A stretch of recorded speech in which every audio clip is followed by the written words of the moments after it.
여러분들, 혹시 제 유튜브 댓글창 보셨나요? 갑자기 아저씨 옛날 영상이 막 알고리즘에 뜸? 왜 그럴까? 저는 근데 개인적으로 제가 예전부터 주장하던 게 저는 제 영상이 막 엄청나게 바이럴화 되는 거를 조금은 원하고 있긴 하지만은 또 반은 원하지 않아요. 그러니까 그 이유에 대해서 사실 이번 유튜브 사태가 알려주는데 일단 유명해지는 것을 원하는 이유 첫 번째가 당연히 그게 수익적으로 직결되니까 그게 가장 크죠. 왜냐면은 피닉스 같은 경우는 그 영상이 갑자기 알고리즘 타가지고 마술을 하지 않으신 분들까지 영상을 보게 만들어서 마술을 하지 않으신 분들까지 같이 구매를 해서 제가 마술도구를 판매할 수 있는 풀이 엄청 더 넓어졌었어요. 그런 것도 있었고 유명해지는 것에 관련해서는 사실 저도 반반이에요. 유명해졌으면 좋겠다, 유명해지지 않았으면 좋겠다 한데 그러니까 내 영상이 마술을 하지 않는 사람들한테까지 보여지게 원하지 않는 이유가 뭐냐면은 이게 마술인들만 우리끼리만 보면 되는 영상을 마술을 하지 않는 사람들까지 봐버리게 되면은 댓글창이 그냥 말 그대로 창이 나버려요. 그냥 댓글 창이 돼버려요, 진짜. 제가 그거를 이번에 그 리빌 관련해서 영상을 올리고 좀 많이 느꼈어요. 그거에 대해서 그쵸? 엉망진창이 돼버려요, 진짜로. 그래서 그거를 좀 여러분들 같이 보면서 댓글 좀 지우는 시간을 가져보도록 하겠습니다. 왜냐면은 제가 또 인신 공격을 별로 좋아하지 않기 때문에 이제 최근에 올린 영상이죠. 근데 요런 거 진짜 관상 하나 보고 안 산 마술인데 진짜 관상은 과학이다. 이제 요거는 요 요런 거는 우리가 좀 주의해야 할 필요가 있어요. 우리가 아무리 이 마술이 연 마술사님 관상이 나쁜 편은 아니에요. 제 생각에는 나쁜 편은 아니거든요. 예. 이제 요런 거는 이제 그분이 이제 보고 기분 나빠할 수 있기 때문에 이런 거는 삭제하도록 하겠습니다. 예. 마술은 그동안 그냥 관행적으로 지켜온 건가요? 보통은 저작권이 있고 특허가 있고 그걸 어기면 금융치료 들어가는 것 때문에 못하는 건데 그런 게 없이 그냥 남의 렉처를 공개하고 카피해서 팔아도 법적으로 아무런 문제가 없는 네 관행적으로 마술사께 지켜온 건가요? 그럴 리가 없는데 그냥 원한자 끼고 그래서 대동해서 금융치료 빡세게 선물해 주시는 게 자본주의 사회의 기본 해법일 텐데요. 이런 거에 대해서 이런 댓글은 되게 좋아요. 왜냐면 이제 이런 거 같은 경우는 마술을 아마 하지 않으시는 분들이 들어오셔가지고 그냥 궁금해하시는 것이기 때문에 이제 이런 거 좀 이따 말씀드려볼게요. 근데 사실 엄청나게 심한 댓글이 있었는데 거기서 막 투기장이 벌어져가지고 싸우다가 그 사람이 댓글을 지웠어요. 근데 제가 그 댓글을 캡처한 게 있어요. 좀 이따 보여드릴게요. 말 좀 천천히 해주세요. 아, 요거에 대해서도 말씀할 게 있는데 제가 옛날 영상 보게 되면은 말이 좀 느려요. 근데 제가 최근에 영상 안에서 말이 좀 빨라졌어요. 그 이유가 뭐냐 하면은 제가 제 영상 봤을 때 화면 컷이 막 갑자기 바뀌는 영상이 아니잖아요. 그냥 앉아가지고 말만 쭉 한 영상이기 때문에 자극적인 영상보다는 확실히 그 시청 지속률이 떨어져요. 이제 그러려면은 제 영상 안에서 다른 영상보다 더 경쟁력 있게 가져갈 수 있는 거는 말을 빠르게 하고 말의 높낮이를 다르게 해서 듣는 사람으로 하여금 간에 이 영상이 지루하지 않게 만드는 것이 제 목적이었기 때문에 그래서 최근에 좀 말을 빠르게 하고 또 제가 이런 거 방금 말한 거지 또 제가 하면서 말을 멈춰요 끊어요 여기서 숨을 쉬어요 그 다음에 그 다음 주제를 말을 해요 이게 뭐냐 하면은 제가 생각하는 건 이렇습니다 라고 말을 다 끝내버리면은 그 사람이 그걸 듣고 나가버려요 근데 제가 하고 숨을 쉬어버리게 되면은 아니면 거기서 잠시 어떤 대화 주제를 생각하게 되면은 이 사람이 무슨 말을 하려고 했을까 때문에 더 뒤로 못 나가요 그래서 일부러 제가 문장을 말할 때 한 문장을 끊어서 말을 하지 않고 한 문장 하고 반 문장 한 다음에 또 그 뒤에 한 문장 반 문장 이렇게 말을 해요 보통. 예, 그거 영상 보시면 되게 재밌을 거예요 그런 것들. 그래서 제가 좀 말을 빠르게 하는 편입니다 영상에서. 뭐, 예, 그렇습니다. 그죠? 이제 이런 거 동료분들도 먹고 살아야지요. 이런 저격성 영상은 별로 보기 좋지 않습니다. 박수. 이제 이런 것들이 사실 요거는 지우면 안 돼요. 왜냐면은 그냥 어떤 의견 중에 하나이기 때문에. 하지만 댓글창이 보시면은 이제 투기장, 바로 투기장. 우리 재석이는 암세포도 먹고 살아야 하니까 항암 치료하면 안 되겠구나. 이제 요런 거 달려요. 자, 근데 이분은 딱 봐도 제 채널에서 댓글 2개밖에 안 다셨고요. 그러니까 일반 분이세요. 일반 분이시고 아마도 마술을 하지 않으신 분 같기 때문에 이제 이런 댓글 올린 것 같은데 요 앞에 거는 인정하지 못하는데 요 뒤에 거는 인정합니다. 솔직히 얘기해서 제가 저 리뷰 관련 영상을 올릴까 말까 고민을 되게 많이 한 이유가 뭐냐면은 결국에 내가 누군가를 저격하면은 무조건 업보로 돌아와요. 이거는 내가 욕먹을 것을 대출받아서 미리 땡겨 쓰는 기분이에요. 그러니까. 왜냐하면은 제가 저 영상에서 뱉었던 단어 하나하나, 문장 하나하나, 생각 하나하나를 결국에는 내가 인생을 살면서 한 번이라도 안 어길 수가 없어요. 카르마가 무조건 쌓여요. 내가 그리고 그거 한두 번이라도 어기는 순간 얘 옛날 영상에서 이렇게 말했었는데 왜 지금 이렇게 행동하지? 가 나와버려요. 그렇기 때문에 애초에 저격성 영상은 남을 위해서가 아니라 나를 위해서 원래 안 하는 게 더 좋아요. 그래서 제가 지금 영상 보면은 그런 영상들을 별로 하지 않는 건데 사실 요거에 대해서도 되게 얘기할 게 있는데 뭐냐 하면은 지금 백종원님 욕 되게 많이 먹으시죠. 백종원님. 물론 백종원님이 그 어떤 법적인 규율 절차를 이제 어긴 것들이 많이 있어요. 그래서 그것 때문에 욕 먹는 건 뭐 어쩔 수 없다 생각하는데 방송에서 옛날에 막 골목식당 했던 거 그런 것들이 이제 막 파묘돼가지고 막 나와가지고 얘 옛날에는 이렇게 말을 했는데 왜 지금 이렇게 행동을 하냐가 나오게 되는데 저는 사실 그거에 대해서는 생각이 좀 다른 게 뭐냐 하면은 일단 첫 번째로 방송을 나가보신 분들은 알아요. 그게 실제로 백종원 님이 하고 싶어서 한 말이 아닐 가능성이 높아요. 그러니까 높은 게 아니라 그 작가진들이 써줘요 원래. 그 여러분들 아시나요? 그러니까 물론 골목식당이 다 주작이라는 게 아니에요. 주작이 아닌데 방송하는 사람들은 직감적으로 알아요. 내가 여기서 이렇게 말을 해야 방송에 나가겠구나. 그러니까 원래 조금 지적할 거를 일부러 약간 더 과장해서 말을 하게 되는 경우도 있고, 혹은 작가진이 이번 방송에서는 이제 요런 문구를 써서 이렇게 이 참가자분한테 얘기를 해주시면 좋을 것 같습니다 하고 방향을 제시하는 경우가 되게 많아요.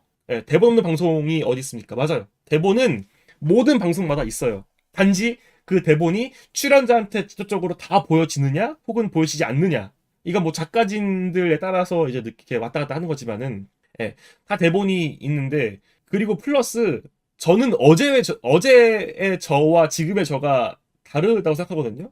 원래 그거 아세요? 원래 머리카락이나 사람 세포나 이제 이런 것들이 몇 년 주기로 바뀐대요. 그럼 테세우스의 배처럼, 테세우스 배 아시죠? 예를 들어서 내가 100년 전에 만든 배가 있는데 배가 조금씩 낡아져가지고 갑판 한 개를 나무랑 뜯은 다음에 고쳐요. 이제 그렇게 해서 계속 고치다 보게 되면은 100년 뒤에는 내가 처음 만들었던 배랑 지금의 배랑 다른 배일 거 아니에요. 그러면은 이 배랑 같은 배일 수 있느냐에 대해서 테세우스 배라고 하는데, 사람도 7년 주기로 모든 세포가 이게 다 바뀌어요. 모든 세포인지는 모르겠지만 아무튼 다 바뀌는데, 그러면은 내가 어제 나도 분명 지금의 나랑 다른 게 있을 거고, 사람 생각이 원래 계속 바뀌고 하는 건데, 옛날에 했던 말을 파묘해가지고 꺼내와서 지금의 나랑 대입시켜가지고 왜 그때는 이렇게 말을 했는데 지금 행동하냐를 하게 되면은 답이 없어요. 그거는 진짜 어떻게 할 수가 없어요. 근데 그게 어떻게 보면은 영상에서 말을 하고 사람들한테 유명해진 사람의 숙명이라고 생각하는데, 요즘 따라 그 문화가 엄청나게 많이 는 것 같아요. 파묘 문화. 옛날에 이렇게 말했는데 왜 지금 이렇게 말을 하느냐. 혹은 옛날에 이렇게 했는데 왜 지금 이렇게 행동했느냐에 대해서 좀 많은 생각을 하게 됐는데, 어쩔 수가 없다고 보면서도 동시에 원래 사람은 굉장히 이기적인 동물이기 때문에 본인이 겪어보지 않은 상황에 대해서는 사실 그렇게 신경을 쓰지를 못해요. 솔직히 얘기해서 우리 여기 지금 계신 백분들 모든 한마디 한마디를 인생의 소신처럼 가지고 살고 있진 않잖아요. 내가 어떤 친구한테는 이렇게 말했다가 어떤 친구한테는 이렇게 말을 했다가 하잖아요. 부모님 앞에서는 이렇게 말을 했다가. 근데 물론 그게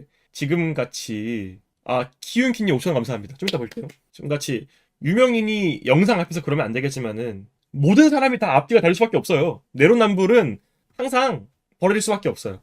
그쵸. 백종원님이, 저는 근데 그 일부를 말하는 거예요. 백종원님이 보니까 그 사과 주스 같은 거를 허가받지 않은 도구로 막 뿌리시고 이렇게 하더라고요. 이제 그런 거에 대해서는 사실 욕을 좀 먹어도 어쩔 수가 없는 부분이고요. 어떻게 보면은 그 중에 일부는 유명인의 숙명이라고 생각하지만은 또 일부는 이 부분은 좀 너무 파묘를 하지 않았나 싶기도 합니다. 그래요. 파묘 문화랑 두 번째로 꼬리표 문화.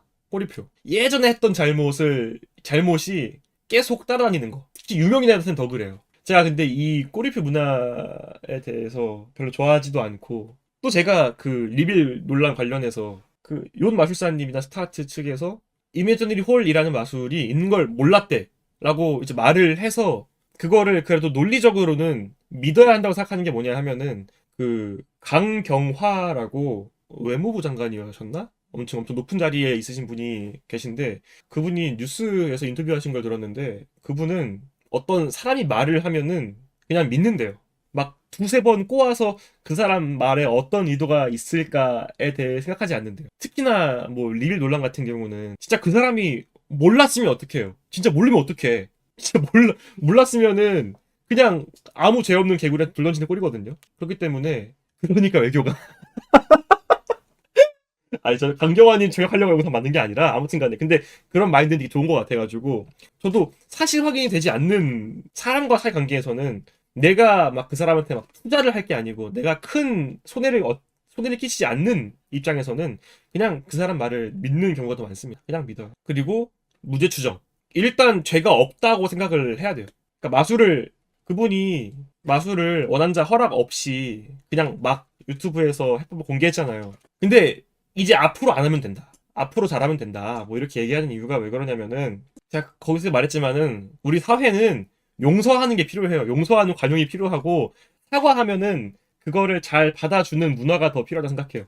왜냐면은 결국에는 모든 사람은 다 실수를 하기 때문에 그 사람의 과거가 어땠든지 간에 우리 왜 법에서도 공소시효라는 게 있잖아요. 공소시효 반대하시는 분들이 많잖아요. 원래 한국에서도 막 야 누구 살인했는데 걔가 공소시효 지나면은 뭐 벌을 안 받는데 라고 지금도 많이 퍼져 있는데 살인죄에 관한 공소시효는 2015년에 폐지가 되었습니다. 2015년에 태완이법이라고 아시는 분들 아시겠지만은 1999년도에 태완이라는 애가 살았는데 대구에 어떤 사람이 갑자기 길 가던 태완이를 머리채를 잡은 다음에 뒤로 제껴서 얼굴에다가 황산을 부어가지고 도망갔어요.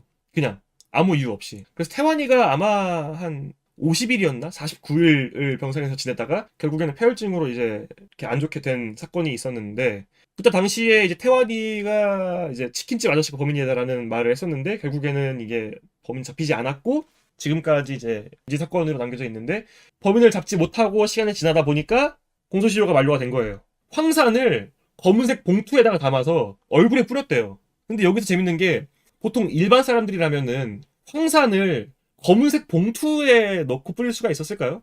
보통은 유리병에다가 넣고 뿌리는데 황산을 검은 봉투에 넣겠다는 것 자체가 되게 특이한 발상이거든요. 그래서 실제로 그 황산을 검은색 봉투 안에 담아보니까 되게 안전하게 운반을 할 수 있었거든요. 그때 당시에 실험해본 결과. 그래가지고 이 범인이 아마도 황산이나 이런 특수 처리된 약품에 대해서 더 잘 알고 있는 사람일 것 같다라는 추측이 되게 난무했는데 그게 못 잡았습니다. 그래서 이제 공소시효가 한국에는 살인죄에 대해서는 없고요. 무기징역 관련해서는 아마 25년 지나면은 공소시효가 끝나고 이제 먹게 되는 건데 공소시효 반대하시는 분들이 많은데 저는 공소시효에 대해서 찬성하는 이유가 뭐냐면은 애초에 나라에서 공소시효를 지정한 이유가 있어요. 몇 가지가. 30년 전에 범죄를 저지른 다음에 잘 살고 있는 사람한테 이제 와서 죄를 묻는 것 자체가 그 모든 형벌의 의미가 사실 교화의 의미가 담겨 있는데 이미 30년 동안 자동적으로 교화가 돼서 사람이 그러면 그 교화된 사람한테도 죄를 물 수 있느냐가 제가 가장 좋아하는 이유였고요. 두 번째로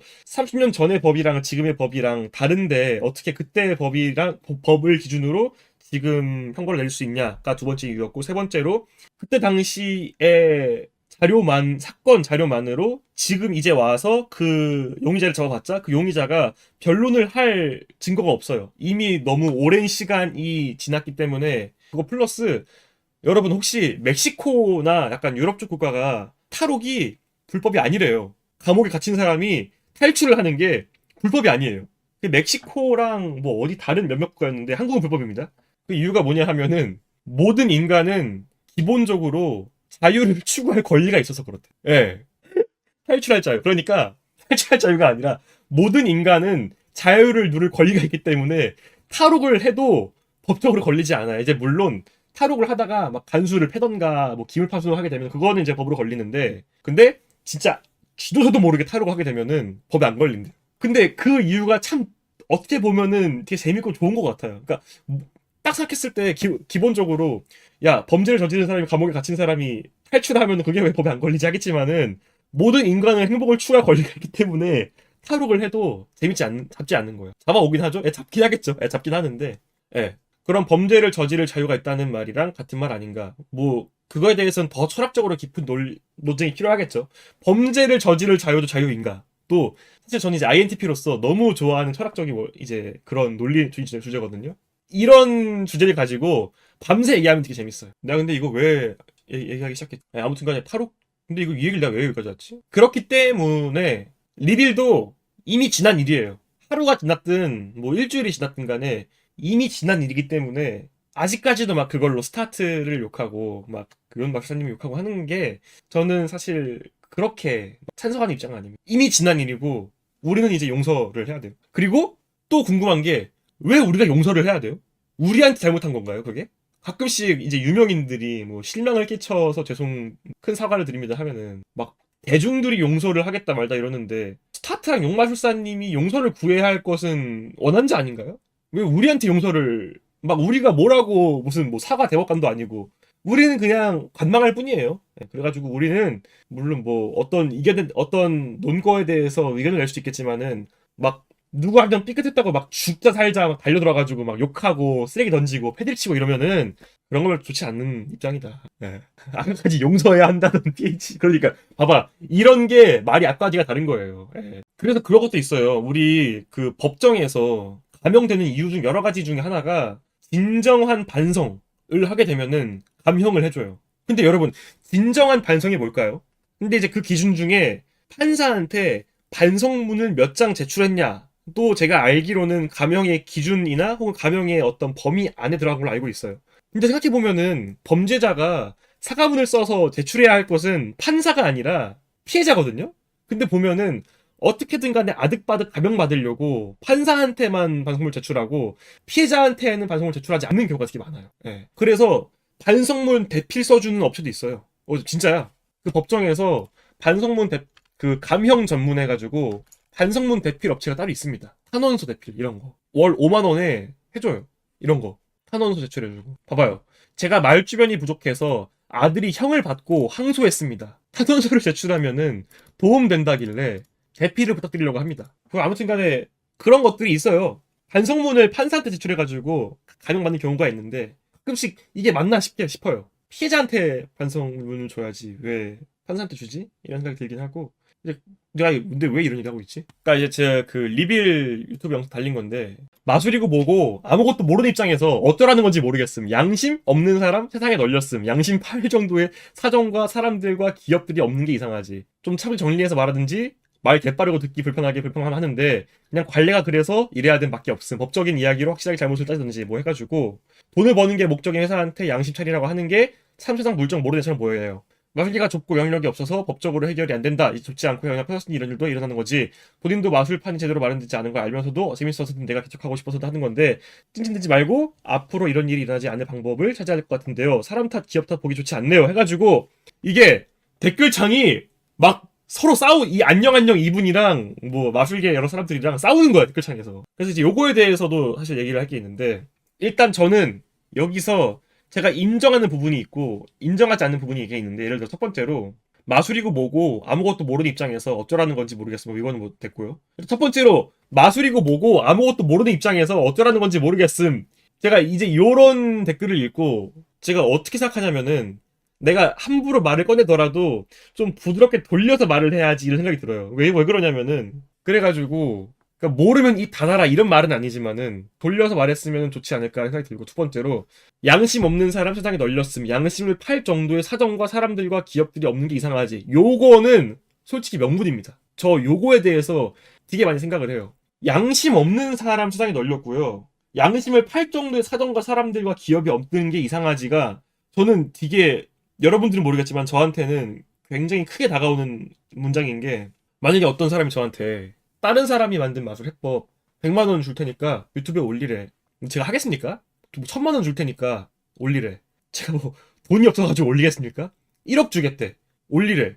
제가 그거 1억 받아가지고 유튜브에 올려가지고 제 이미지랑 교환 싸움 나는 건데 그러면은 제가 지금까지 마술계에서 쌓아온 이미지랑 1억이랑 내가 바꿀 교환이 안 되거든요. 전 솔직히 말해서. 근데 갑자기 나한테 100억 주겠대. 해법 올리래. 그러면 솔직히 얘기해서 저도 100억 받고 마술 해법 하나 올리고 평생 행복하게 살 수 있지 않을까요? 가끔씩 그런 생각이 들어요. 저도. 가끔씩은.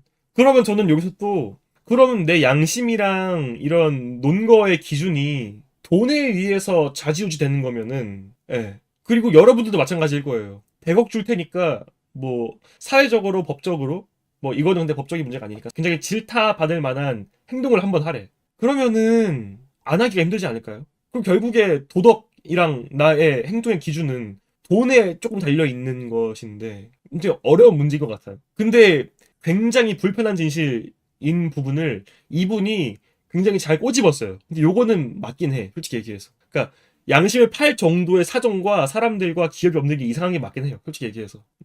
글을 좀 뾰족하게 썼을 뿐이지 제 생각에는 맞는 말인 것 같아요. 그래서 제가 되게 좋아하는 문장이 있는데 어느 만화책에서 본 문장인데 제가 리빌 관련해서 비판할 때도 굉장히 오랜 시간이 걸려서 비판한 게 뭐냐면은 내 정의가 확실한 정의라고 스스로 판단하면 안 되거든요.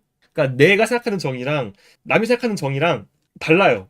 다른데 내 정의가 가장 옳다라고 판단을 해서 그 정의를 끝까지 밀고 가서 남의 정의를 보고 비판하는 사람이 되면 안 되거든요. 예. 혹시나 내 정의가 잘못됐을까봐 생각을 되게 많이 했어요. 그래가지고 리빌 관련해서도 올릴 때 좀 생각을 되게 많이 했었는데 아무튼 간에 그것 때문에 그래서 요 문장은 저도 요즘 따라 좀 생각이 많아지는 문장이에요. 돈을 버는 게 목적인 회사한테 양심 차리라고 뭐라 하는 게 참 세상 물정 모르는 애처럼 보이네요. 일단 제가 가장 첫 번째로 제가 왜 스타트랑 요 마술사님한테 양심을 차리라고 했냐면은 돈을 더 벌기 위해서 그런 거예요.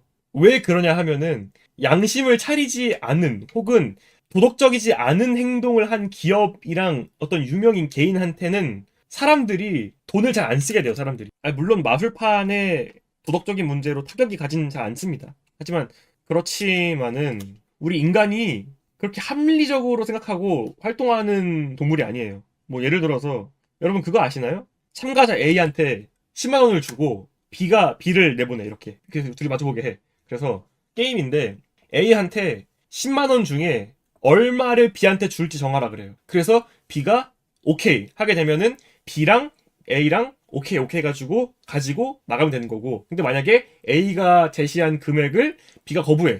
야, A가 예를 들어서 내가 1,000원 줄게.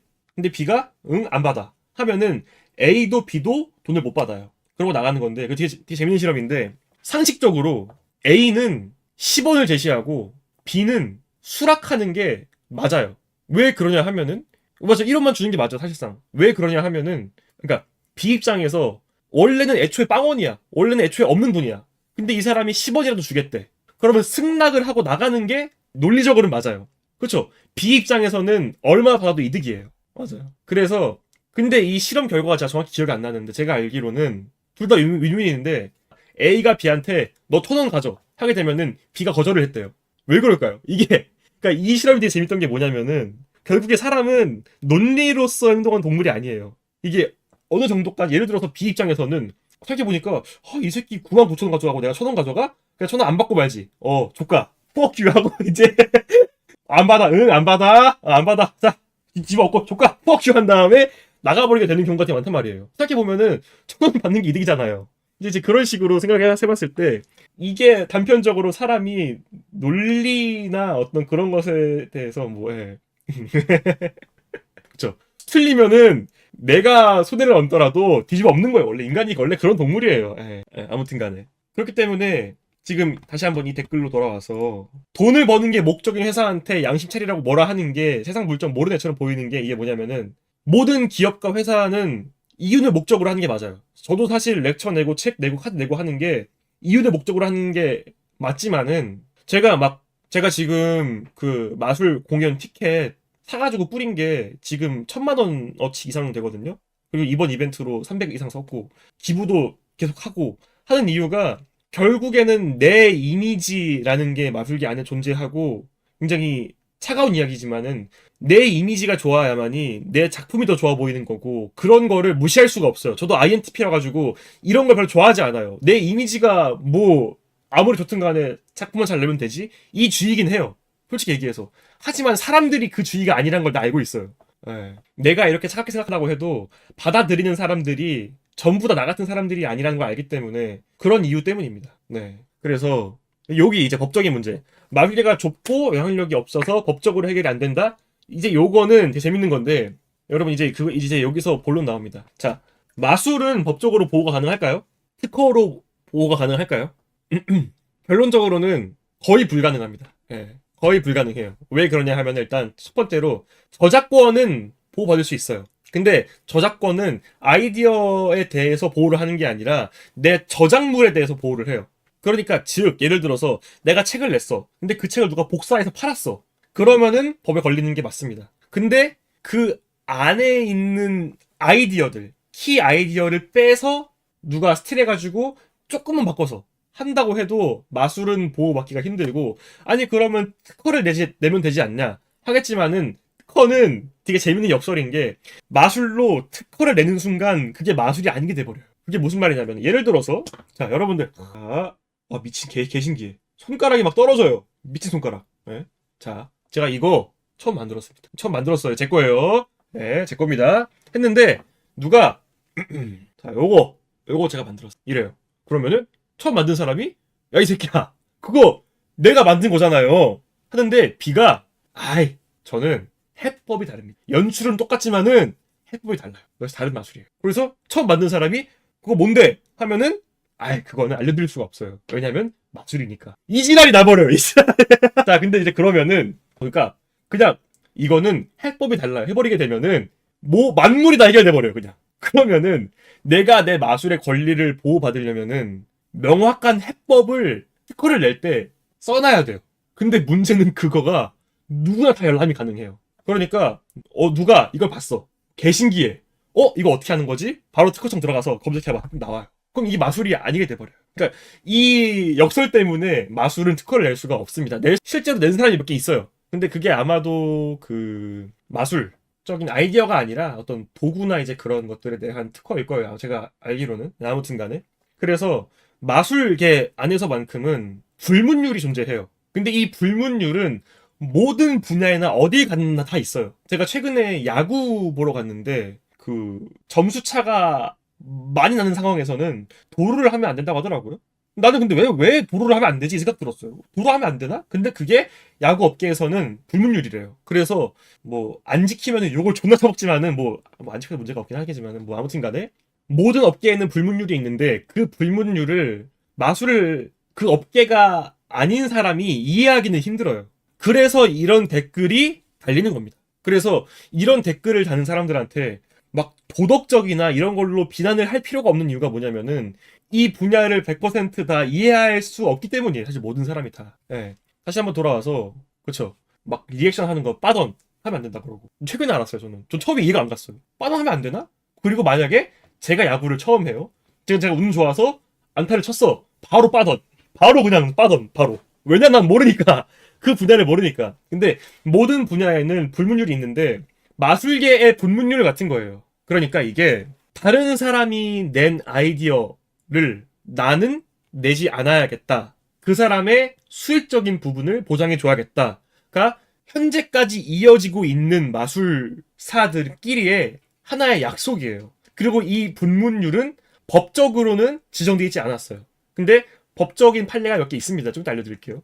예. 근본적으로 마술업계가 법적으로는 보호받을 수 없는 게 실상적인 마술계의 형태이고, 지금까지 제가 현재 알고 있는, 그러니까 뭐 해외에 벌어졌던 일들이나 제가 아는 입장으로서는 누가 누군가의 아이디어를 베껴서 그대로 내버리게 되면은 굉장히 수많은 질책과 함께, 보이콧까지는 아니에요. 보이콧까지는 아니지만은 많은 사람들이 그거에 대해서 목소리를 내고 그 제품을 일부러 안 사고 그 마술사를 밀어내는 경우가 되게 많았어요. 제가 지금 마술계 안에 20년 넘게 있어본 결과 그런 경우가 되게 많았었고, 원한자를 더 추켜 세워주고 원한자에 대한 크레딧을 더 보호해주고 더 둥가둥가 안아주는 것들이 더 많고 거의 다 그랬어요. 안 그런 경우는 못 봤습니다. 진짜로. 근데 물론 뭐 중국 쪽에서 그걸 다 쌩까고 하는 경우가 많긴 하지만은 좀 특이한 분야예요. 그러니까 약간 마술계는 아직 이 낭만이 살아있어요. 지금은 이제 중국 쪽에서 많은 카피 도구가 발생하고 지금 다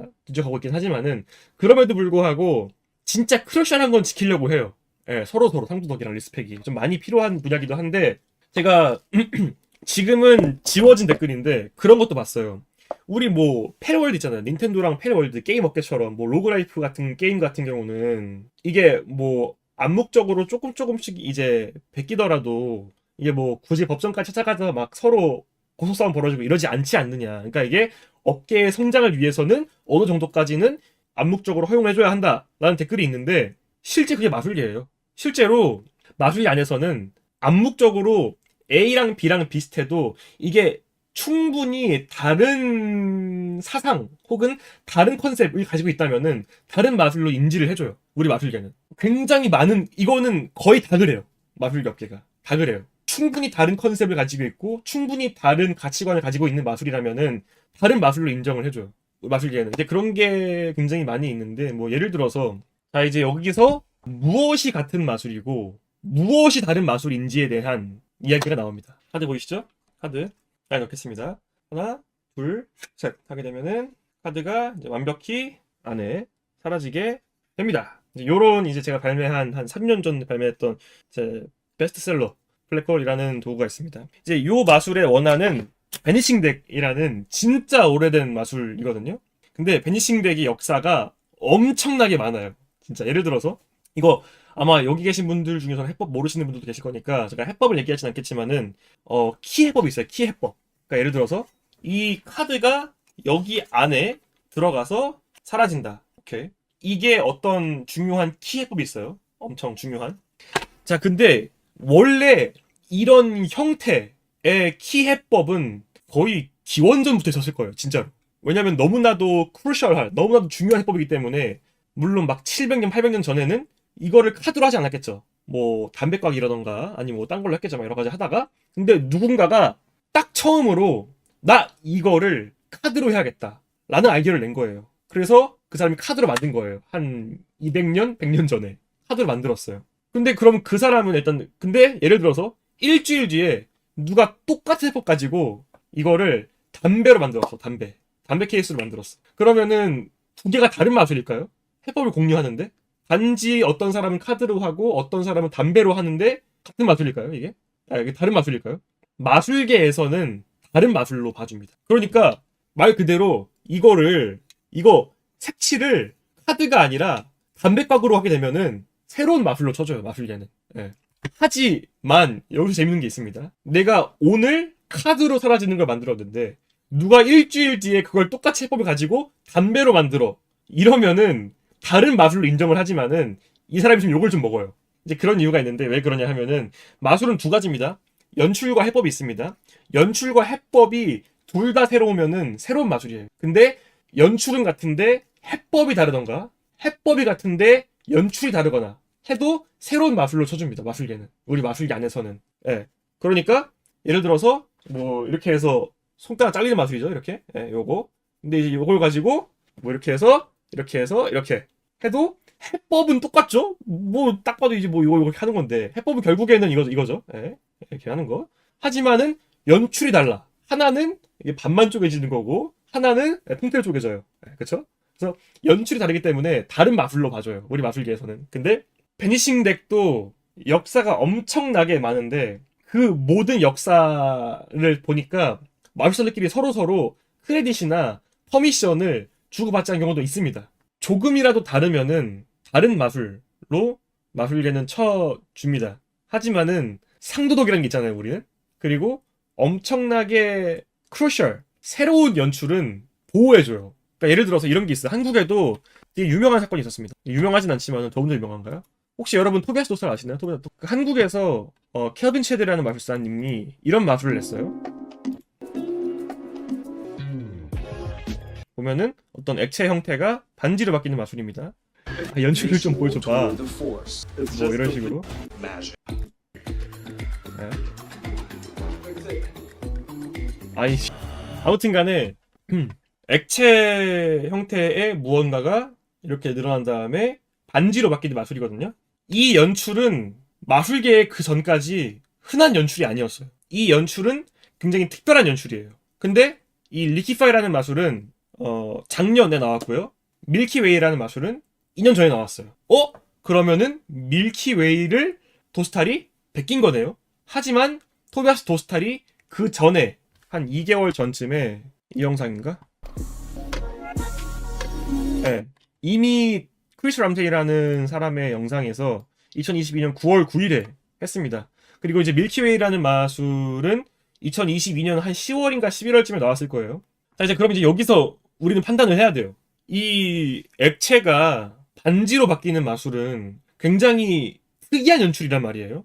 그러니까 이 지구상에 뭐 60억의 인구가 있다고 해도 한 사람의 뇌에서만 나올 수 있는 아이디어인 것 같아. 뭔가 이거는 좀 특별한 아이디어야. 근데 2022년 9월 9일에 토비아스 도스탈이 영상에서 한 거를 누가 한국에서 2022년 11월에 제품으로 발매를 해버렸어. 이제 토비아스 도스탈이 2024년도에 발매를 했고. 자, 그러면 이제 이런 경우는 어떻게 되는 거죠? 밀키웨이를 발매한 마술사가 토비아스 도스탈 영상을 보고 베낀 다음에 렉처를 낸 건가요? 알 수가 없어요. 저 액체에서 반지로 바뀌는 마술이 제 입장에서는 굉장히 새로운 연출이거든요. 굉장히 새로운 연출인데 2022년 9월 9일에 토비아스 도스탈이 그 연출을 유튜브에서 했고 공교롭게도 1개월, 2개월 뒤에 그게 어떤 사람이 똑같은 연출을 해서 제품으로 발매를 해버렸어요. 근데 제가 알기로는 이걸 밀키웨이를 발매한 마술사가 이 마술을 토비아스 도스탈이 2022년 9월 9일에 이거를 하는 거를 본 적이 없대요.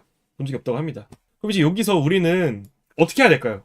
저는 맨 처음 말했던 대로 누가 어떤 말을 하면은 그 말을 믿어야 한다 주의입니다. 그래서 저는 토비아스 도스탈 영상을 보지 않고 그냥 우연히 같은 아이디어가 나온 거라고 믿고 있고요. 그리고 이 밀키웨이를 낸 마술사는 그 이후나 그 이전 작품에서도 뭐 퍼미션을 받을 거였으면은 확실히 받고 발매를 했고요. 그 이후에도 아무런 문제 없이 활동을 했습니다. 그래서 이제 제 논리적으로도 제 감정적으로도 진짜 우연히 나왔을 수도 있구나라고 생각을 합니다. 근데 아무튼 간에 뭐 이런 예시를 들었을 때 이런 퍼미션 문제가 있는 경우도 있고 해외에 진짜 제 거를 그냥 그대로 베껴다가 낸 사람도 있어요. 근데 그게 우연히도 내 아이디어랑 다른 사람 아이디어랑 겹친 거다라고 말을 할 수 없는 게 제가 그 친구한테 DM으로 보냈어요. 그 영상을. 걔가 발매하기 전에. 그러니까 내가 그 친구한테 DM으로 이 아이디어 어때? 해서 보냈는데 그 친구가 그거를 발매를 해버린 거예요. 예. 그 백지 카드가 서서히 바뀌는 마술이 있었어. 필리아 3에. 그거를 필리아가 발매되고 한 2, 3년 뒤에 또 자기는 알아서 발매를 한 거예요. 근데 제가 어떻게 했을 것 같아요? 여러분들? 아니 겹치는 경우는 엉망이 있는데 이건 겹치는 문제가 아니라 내가 걔한테 내 아이디어 어때라고 DM을 줬어요. 그 영상을 주고. 예, 아무튼간 제가 어떻게 했을 것 같습니까? 예, 그냥 내버려뒀습니다. 내버려뒀어요. 멱살 잡지도 않고요. 예, 내버려두는 이유가 사실 여러 가지가 있는데 일단 첫 번째로 저는 퍼미션에 대해서 민감하게 반응하지 않아요. 일단 애초에. 그러니까 다른 사람 퍼미션 갖다가 내 걸처럼 만드는 게 아니라 내 마술의 퍼미션에 대해서 거의 오픈시켜놔요. 그냥. 그러니까 어떤 마술사가 야 PH야 너 나 이번에 뭐 낼 건데 이거 넣어도 돼? 라고 물어보면은 저는 거절한 적 거의 없어요. 제 아이디어라도 그냥 다 갖다 쓰라 그래요. 싹 다 그냥 뿌려요 아이디어. 그러니까 이제 지금 현재 상품으로 판매하고 있는 것을 기준으로 발매 안 한 건 당연히 안 주죠. 그러니까 지금 안 팔리고 있는 건 안 주는데 발매한 거 기준으로 지금 팔리고 있는 거는 그냥 뿌려요. 그냥 다 갖다 쓰라 그래요. 그냥 저는 오픈소스예요 진짜. 왜 그러냐 하면은 저도 이게 다 제 머리에서 나온 게 아니에요. 저도 다른 마술사가 만든 거 보고 배우고 거기서 딥러닝을 통해서 내 걸로 만들어서 이렇게 또 다른 사람 거 잡아서 끌어오고 다 합쳐가지고 이 형태에서 만들어진 게 뭐 리모스고 뭐 블랙홀이고 한 거기 때문에 아 나는 이렇게 다른 사람한테 인사이트 많이 얻어놓고 내 인사이트를 닫으면 안 된다고 생각하거든요. 그래서 맞아요. 거의 내 어깨에 서 있는 거예요. 버블준주님이 역시 확실히 배우신 분이야. 다른 사람도 내 머릿속에 있는 거를 다 사용할 수 있게 해주기 때문에 저는 웬만해서는 퍼미션 같은 거 제가 그 방송에서 얘기한 적도 있어요. 제 아이디어 그냥 갖다 쓰세요. 저 그냥 저한테 물어보면 좋겠지만은 물어보지 않고 그냥 렉처 내신 다음에 크레딧에만 적어주시면은 그냥 다 열어놓을 테니까 부담 가지지 말고 제 아이디어 그냥 다 사용하라 그래요. 예. 그 이유가 제 입장에서 제가 맨 처음에도 말했지만은 저는 돈 한 푼 못 벌어도 마술 계속 할 거예요. 근데 렉처나 책을 쓰는 이유는 수익을 위해서예요. 진짜로. 수익을 위해서거든요. 근데 내 아이디어를 남이 가져가서 또 발매한다고 해도 내 수익은 그렇게 타격이 안 입어요. 내 수익이 그렇게 타격이 없는 선인데 내가 뭐하러 그 사람이 내는 걸 반대를 해요. 내 수익도 그대로고 그 사람도 돈 벌려고 하는 거죠 그냥. 근데 이제 이건 온전히 제 생각인 거고 다른 사람의 마술의 크레딧 퍼미션은 다른 마술사들 또한 저처럼 생각하지 않기 때문에 최대한 크레딧 받을 거 다 받고 퍼미션 받을 거 다 받고 이제 그런 식으로 해서 하는 게 이제 보통 마술계의 순리인 거죠. 예. 나는 오히려 제 아이디어 변형해서 다른 사람이 액션을 내는 것보다 내 책 한 권 중고 거래하는 게 더 나한테 수익적으로 타격이 와요. 예. 차라리 중고 거래를 하지 마세요 그냥. 예, 그렇기 때문에 제 아이디어 뭐 다 갖다 쓰셔도 괜찮으니까 그냥 뭐 크레딧만 남겨주시면은 저는 다 오케이 해주는 입장입니다. 가장 좋은 거는 이제 허락받는 거고 그렇죠. 이제 그래서 방금 말했던 것처럼 A랑 B의 마술이 조금만 달라도 다른 마술이 되는 건데 자 그러면은 다른 마술의 기준이 뭘까요? 그러니까 얼마나 달라야 다른 마술이고 얼마나 같아야 같은 마술일까요? 이게 기준이 없어요. 그러니까 예를 들어서 진짜 조금만 바꿔놓고도 이거 내가 만든 거야 하고 우겨도 그 사람의 기준에서는 그게 다른 마술이면은 다른 마술인 게 맞는 거예요. 왜냐면 법적으로 아무런 장치도 없고 근데 당연히 마술계 안에서 용인해주는 암묵적인 룰이 있긴 하지만은 그냥 그거는 진짜 마술계 암묵적인 룰일 뿐이고 본인이 그렇다고 신념을 가지고 믿기 시작하면은 본인한테 그게 다른 마술인 거예요.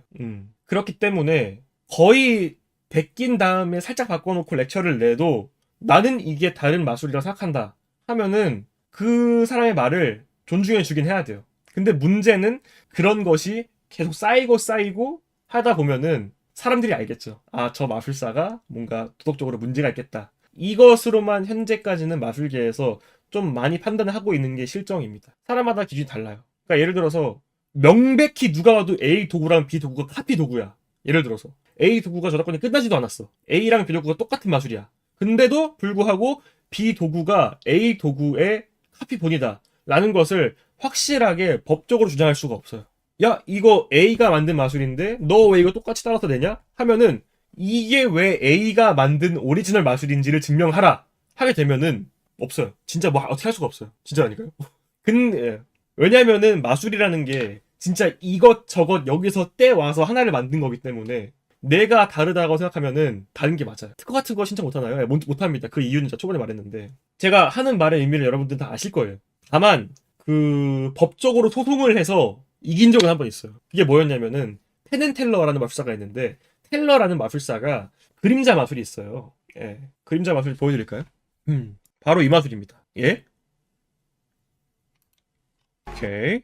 좀 조금만 보여드릴게요. 대충 이렇게 칼로 여기를 이렇게 하게 되면은 꽃이 떨어집니다. 저거는 발매가 안 된 마술이에요.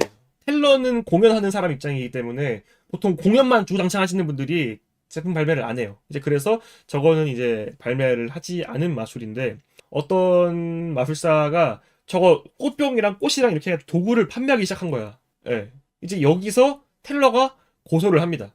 근데 어떻게 고소를 했냐면은 제가 그 정확히 법적인 용어를 모르기 때문에 제가 100% 똑같진 않겠지만은 이 마술에 해법이 같다로 고소한 게 아니고 그래 이 마술에 연출이 같다라는 느낌으로 고소를 한 거예요. 그러니까 뭐냐면은 나는 이 그림자를 통해서 꽃이 떨어지는 형태의 예술 작품을 만들었는데 이 예술 작품을 얘가 베꼈다라고 해서 고소를 한 느낌의 내용인 거예요. 그래서 그게 그 법정에서 오케이 해줘가지고 6억인가 아마 받았을 거예요.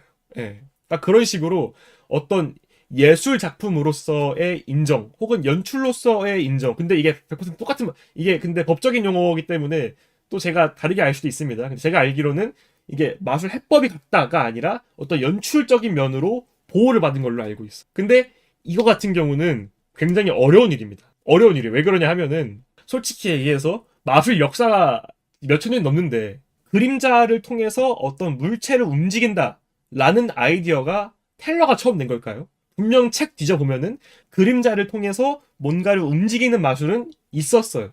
근데 텔러는 그걸 좀 더 예술적으로 뭐 캠퍼스를 대고 꽃을 두고 칼을 해가지고 조지니까 꽃이 떨어지는 아름다운 마스터피스를 만들어낸 겁니다. 자, 그렇다면은 그 전에 그림자를 통해서 뭔가를 움직이는 연출이 있었지만은 이렇게 사람의 마음을 몽글하게 하는 눈물 짓게 하는 이런 아름다운 연출은 작품으로서 인정을 받을 수 있겠다라고 해가지고 뭐 근데 사실 좀 내피셜이에요. 네, 그런 거 아닐까요? 네, 그런 거 아닐까요? 라고 하겠지만은 그런 식으로 어떤 예술적인 작품으로서의 보호를 받게 되면은 보호를 받을 수 있긴 하지만은 좀 운이 좋은 케이스이기도 하고 또 텔러가 좀 유명하기도 하고 그래서 승소를 했습니다. 네. 근데 아시다시피 모든 마술이 다 저렇게 보호를 받을 수 없고요. 텔러의 경우에도 그림자로 어떤 물체를 움직인다라는 것은 뭐 오리지널이 아니겠죠. 하지만 그거를 가지고 본인 것으로 만들었어요. 네. 그럼 이제 여기서 내 것과 내 것이 아닌 것의 기준은 또 무엇인가? 끝이 없어요. 답이 없어요. 그러니까 즉 마술사 개개인의 철학이랑 양심이랑 일관성에 달려있는 문제인 거일 수도 있어요. 이 문제에 대해서는. 예. 운이 좋은 케이스이기도 하고. 네, 그래서 그 많은 분들이 마술기 안에 있는 저작권에 대해서 되게 많이 물어보시는데, 제가 아는 선에서는 그런 여러분들이 알고 있는 저작권 소송 이런 게 거의 벌어지지 않습니다. 거의 없어요. 텔러가 좀 유명한 입장이요. 우리끼리 이렇게 잘 해주고 하고, 솔직히 저도 퍼미션이랑 크레딧 놓친 적 많아요, 진짜. 예를 들어서 그 가위 찌른 남자에 나오는 카드 사라지게 하는 마술이 있어요. 근데 그게 토니 창이 한 15년 전에 100권 한정판으로 낸 마술의 연출 중에 하나의 어떤 키 해법이랑 똑같았어요. 그 제가 토니 창의 납시노트라는 책을 번역했는데, 그 책을 판권을 사서 딱 읽어봤는데 내 아이디어랑 겹치는 거야. 근데 내 아이디어는 이 책 이후에 나왔어요. 그래가지고 그거 보자마자 바로 어떻게 하겠어요. 마술계에서 퍼미션이나 크레딧이 겹쳤는데 모르고 내버렸어. 첫 번째 1법칙 도계자를 박으세요. 사과를 하세요. 그러면은 정말로 진짜 웬만해서는 모든 마술사가 다 용인해줘요. 왜냐하면 마술사끼리도 이게 전부 다 알 수 없다는 걸 알아요. 여러분들 하루에 나오는 렉처랑 책이 몇 개인지 아세요? 하루에 10개 나와요. 10개에서 20개 나와요. 하루에. 1년이면은 거의 몇 개야? 전부 다 보고 전부 다 알 수가 없어요. 그렇기 때문에 내 마술, 내가 어떤 렉처를 냈는데 이거 누구 거랑 같은 것 같아. 알게 되는 순간 바로 원한자한테 연락을 취해서 사실대로 이거 네 거랑 같은 것 같아. 미안해. 이렇게 하면은 제가 지금까지 살면서 거의 90 몇 퍼센트 아무튼 간에 진짜 웬만한 모든 마술사들이 다 뭐 그런 거 가지고 오케이 가져가 그만 임마 뭐 그런 거 가지고 남자가 울어 임마 야 그거 가지고 한잔 해 임마 하고 그냥 줘요. 그리고 저 또한 나는 그냥 다 퍼줘. 그냥 다 써 내 거 그냥. 특히나 이런 분에 대해서 다니다 올티즈 최고입니다. 특히 스페인 쪽 마술사들이 이런 거에 대해서 그냥 아유 뭐 그런 거 가지고 그래 임마 친구야 렉쳐 내. 다 용인해줘요. 다 승인해주고 우리 마술사들이 낭만이 넘쳐요. 뭐 그 렉처 베낀 거 가지고 하나하나 가지고 따지지 않아요. 그러니까 이게 심각한 문제로 변질되기 전에 사과를 하고 인정을 해주면은 우리 모두가 다 뭐라 하지 않아요. 진짜로 정말로 그래요. 저도 진짜 그래가지고 예를 들어서 맞다 그 척에 나오는 마술 중에 척에에서 오른쪽 카드가 사라지는 마술이 이제 저는 이거는 아마도 이제 오래된 마술이겠지 해가지고 그냥 냈었는데 아르카나 쪽에서 연락이 온 거예요. 이거 어느 마술사가 옛날에 자기 무대에서 한 마술이다 듣자마자 아르카나 쪽에서 이제 연락을 받아가지고 그 마술사한테 바로 너무 한국 마술사예요. 너무 죄송합니다. 제가 이걸 몰라가지고 이렇게 썼습니다. 그래서 지금이라도 혹시 허락을 받아도 될까요? 했는데 너무나도 제가 그 영상 혹시 보여드릴게요. 척에 해법 영상이 있어요. 척에 구매하신 분들은 그 댓글창에 있습니다. 넉막신을 여기 있다. 이 영상이거든요. 펠릭스 하기도 쉽게 두 번째로 나세. 네. 그래서 나세신 마술사님한테 이제 연락을 보내가지고 허락을 받았고 그 뒤에 되게 재밌는 일이 있었는데 그 나트진 마술사님이 되게 젠틀하신 분이세요. 되게 착하신 분이고 너무 좋으신 분인데 나트진 마술사님 얼굴을 잘 모르는 거예요. 근데 이제 그러다가 빔프였나? 제가 빔프에서 게스트로 활동을 할 때였는데 제가 빔프 이제 게스트로 활동한 다음에 이제 뭐 이렇게 딱 내려왔는데 누가 이렇게 영상을 찍고 있는 거예요 저한테. 그래가지고 마술 관련 유튜버 분이시구나 해가지고 유튜버 분이세요? 하니까 저 나트진 마술사인데 하는 거예요. 그래가지고 죄송합니다. 나트진 마술사 죄송합니다. 도계자를 박았습니다. 제가 두 번이나 신뢰를 제가 범한 그런 일이 있었고요. 아무튼 간에 나트진 마술사님 다시 한번 이 자리 빌어서 감사드리고요. 팔릭스 보덴도 뭐 잘 살고 있니? 고맙다. 뭐 그런 적도 있고. 저도 다른 것도 뭐 있을까? 뭐 토니창도 있었고 그랬습니다. 저도 크레딧이나 퍼미션 진짜 모르고 낸 적 많이 있어요. 그래서 마술기 안에서도 그런 일이 비일비재하기 때문에 진짜 진정한 사과와 리스펙만 있으면은 마술계는 아무런 문제 없이 잘 굴러갈 수 있는 그런 형태라고 저는 믿고 있습니다. 최대한 퍼미션이나 크레딧 같은 경우는 컨저링 아치브에 검색을 하시거나 주변의 마술사들, 유명 마술사들한테 물어보게 되면은 보통 다 걸러져요. 저 같은 경우는 니콜라스 오르렌스랑 요즘은 안 물어본다. 뭐 치현우 마술사님이나 렉노의 헤카테형한테도 많이 물어보고 또 아르카나한테도 물어보고 이렇게 보통 이렇게 물어보게 되면은 웬만해서는 다 걸러져요. 이제 어디다 마술이다. 근데 우리 다 기계가 아니고 사람이다 보니까 알 수 없는 것들은 이제 뭐 문제가 생긴 경우에는 원한자한테 허락받는 경우 하게 되면은 그냥 막 뭐 죽이고 살리고 이 새끼 표절했네 없어요. 그냥 다들 다 둥글게 하는 이제 그런 겁니다. 댓글 한번 읽어볼게요.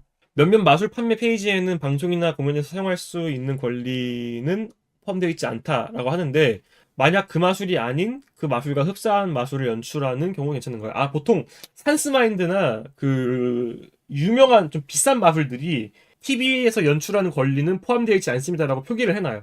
근데 보통 이제 그런 것들이 연출을 조금 다르게 할 수가 없는 것들이에요.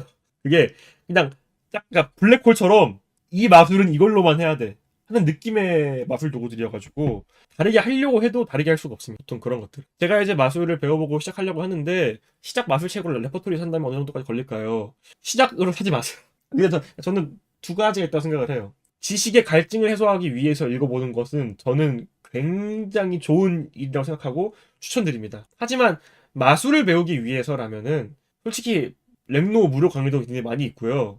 레퍼토리는 좀 많이 무리입니다. 근데 지식의 갈증을 채우기 위해서 구매해서 읽어본다? 너무 좋아요. 하지만 마술을 배우기 위해서 좀 애매하다. 또 뭐 있을까요? 또 질문 없나? 덜크스에 나오는 마술 실제로 해보셨나요? 해본 적 없습니다. 해본 적 없는데, 마술도 이제는 약간 미술계처럼 초현실주의 그런 게 좀 조금씩 약간 적용되는 것 같아요. 그러니까 실제로 하기가 어려워도, 혹은 실제로 할 수 없는 마술도 조금씩 마술로 인정받는 것 같아요. 제 생각에는 거의 10년 전부터 그러고 있습니다. 마술 2년 차인데 리모스 어떤가요? 리모스는 하려고 노력하면 할 수 있습니다. 기술적으로 어려운 게 아니라 이게 핸들링적으로 미세한 디테일 부분들이 어려운 거여서. 예, 예. 하울링 vs 레퍼토리 뭘 추천하시나요? 객관적으로 두 개가 한게 너무 달라요. 하울링은 멘탈이고 레퍼토리는 카드 멘탈 좀 부르기 때문에, 뭐 마술 처음 해보시면은 저는 레퍼토리, 근데 멘탈 좋아하시면은 하울링. 우선 종이를 열어보면 우산 모양 틀 카드, 바늘 카드, 달고나 반죽 카드가 들어있습니다. 먼저 우산 모양 틀 카드를 꺼내서 반죽을 찍어주면 반죽에 우산 모양이 찍히게 됩니다. 그 우리끼리 좀 그거 좀 합시다. 다른 사람 마술 영상 댓글에 와 이거 누구 마술이네 막 이런 거 달지 맙시다 우리. 근데 제가 중요시 여기는 게, 제가 프로듀싱한 공연이나 마술 같은 거 마술사들한테 이제 주고 나서 저는 제 이름 안 달아도 상관없거든요, 진짜로. 그게 왜 그러냐 하면은, 저는 무대 위에서 어떤 마술사가 마술을 할 때 관객들이 봤을 때 그 마술이, 그러니까 그 마술사의 능력으로 한 것처럼 보여졌으면 좋겠어요. 근데 실제로는 뒤에서 저 같은 사람이 뒤에서 마술 만들어주고 프로듀싱하고 디벨롭 해주은 다음에 이제 그걸 마술사가 받아서 하는 거잖아요. 근데 무대 위에서만큼은 제가 보이지 않았으면 해요. 마술사가 관객한테 마술을 하는 거지, 저까지 굳이 막 제가 앞에 나와서 이 마술은 누가 만들었고 이걸 말하는 것 자체가 마술사의 환상을 깨는 것 같아요. 그래가지고 저는 제가 만든 마술 남한테 준 다음에 굳이 제가 만든 마술이라고 안 해도 된다고 하면서 그냥 줘버리고, 특히나 이제 이런 영상 같은 경우는 뭐 굳이 관객이 아니라 그냥 보는 시청자도 와, 이 마술사 대단하다라는 느낌이 들었으면 좋겠어요.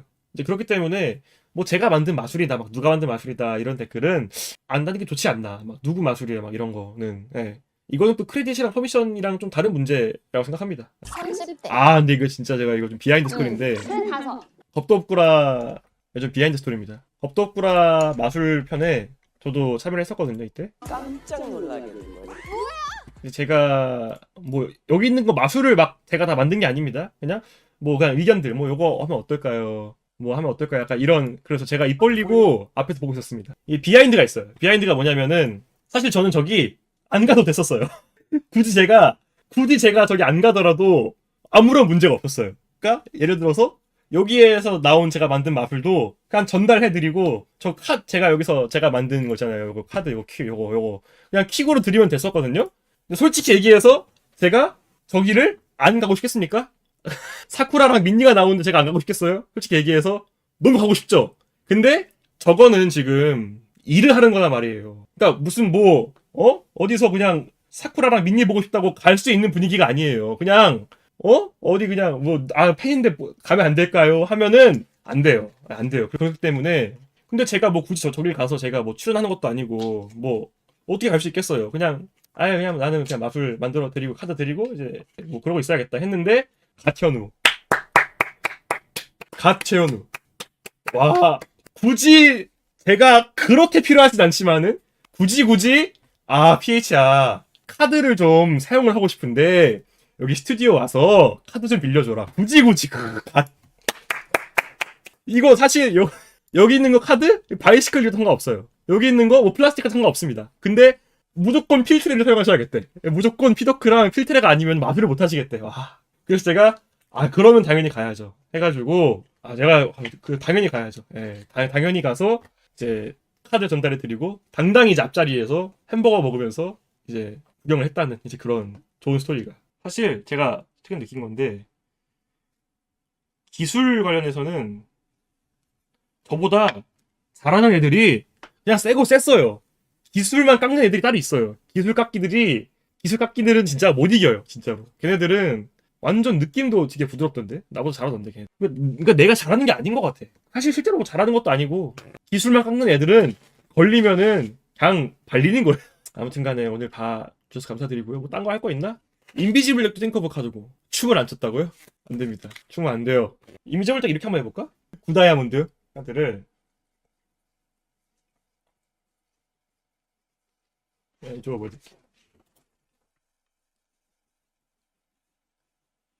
네, 이렇게. 실제로 한 장을 넣어놨습니다, 미리.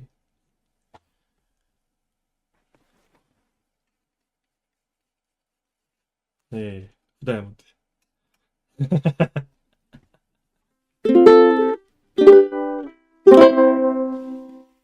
빠이빠이.